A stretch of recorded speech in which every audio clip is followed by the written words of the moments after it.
Господа, приветствую вас на нашем канале. Сейчас мы покажем, как, собственно, лучше делать фундамент для камина кирпичного в каркасном доме. Об этом довольно мало видео в интернете, поэтому мы взяли на себя задачу показать, как, собственно, это нужно делать. Значит, первым образом мы залили по нашей технологии сваи бурнабивные. Видите, 4 сваи. Вот одна вон там она виднеется, и вот 3 вот стоят. С навершиями из металла 5 мм, как обычно. Сваи 150 мм диаметром, потому что мы посчитали, что при нашем геоподоснове, где у нас на уровне 1,5 метра лежит слой щебня, точнее слой гальки, несущей способностью 4,5 кг на квадратный сантиметр. И с учетом того, что кирпичный камин весит не более 3 тонн, то такой несущей способности от этих свай достаточно. Дальше мы на свае подготовили лист металла 5-миллиметровый. Вот он сейчас в кадре. В лист металла сразу вставлена труба, которая будет работать как поддувало в дальнейшем. То есть из нее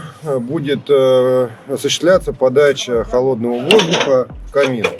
Металл довольно тяжелый, аккуратно с ним. Помните, что фундамент камина или печки не должен быть связан с фундаментом основного дома, потому что печь или камин они тяжелые, поэтому мы лист этот кладем вплотную к утеплителю, который закреплен на обвязке. Видите, утеплитель это пеноплекс 50 мм. Вот с двух сторон мы его поставили, то есть вот по внешней балке и по внутренней. Вот теперь сверху мы кладем решетку, точнее связанную арматурную сетку. Так как плита у нас будет несущая, то мы заливаем эту плиту толщиной 15-20 сантиметров, поэтому здесь будет двойное армирование. Вот эта плита будет на себя испытывать однокопеременные нагрузки.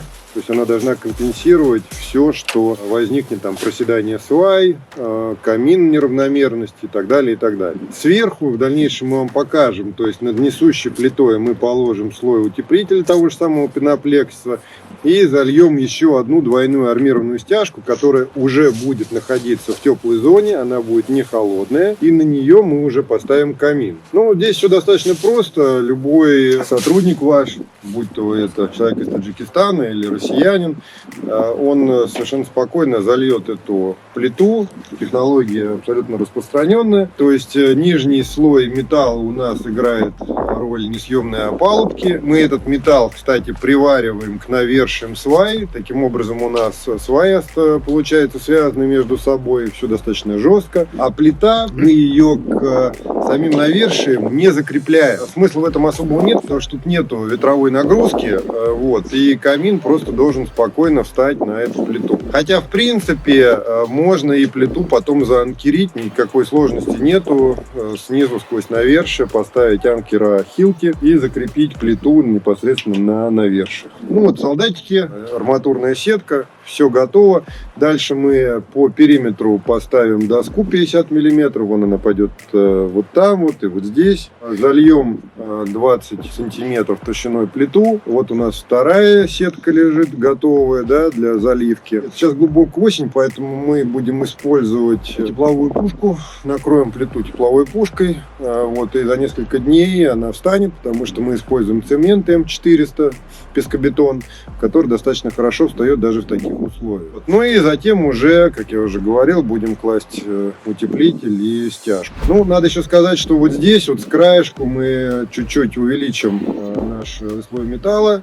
Когда будем ставить опалубку, вот эти доски боковые, мы подложим, чтобы консоль плиты, то есть та часть плиты, которая выпирает за пределы сваи, вот она вот здесь вот будет, она будет чуть-чуть дальше выступать, потому что лист металла у нас 1,5 метра шириной, это стандартный лист, купленный на рынке, а у нас размер вот здесь вот 1,80 м, вот по той части, вот по той части 1,80 м, а вот так вот в ширину она 1,50 м. Вот мы сейчас чуть-чуть ее увеличим, и все будет хорошо. В дальнейшем в наших роликах вы увидите, как станет камин и как он будет позиционирован относительно комнаты. Данный камин, как вы уже сразу догадались, это угловой будет камин. Мы отступим от стенок дома 25 сантиметров, как положено по противопожарным нормам. Либо мы проложим между камином и стенами дома утеплитель, который предотвратит нагрев стен. Это в дальнейшем мы будем обсуждать с самим печником, какой конкретно мы возьмем вариант.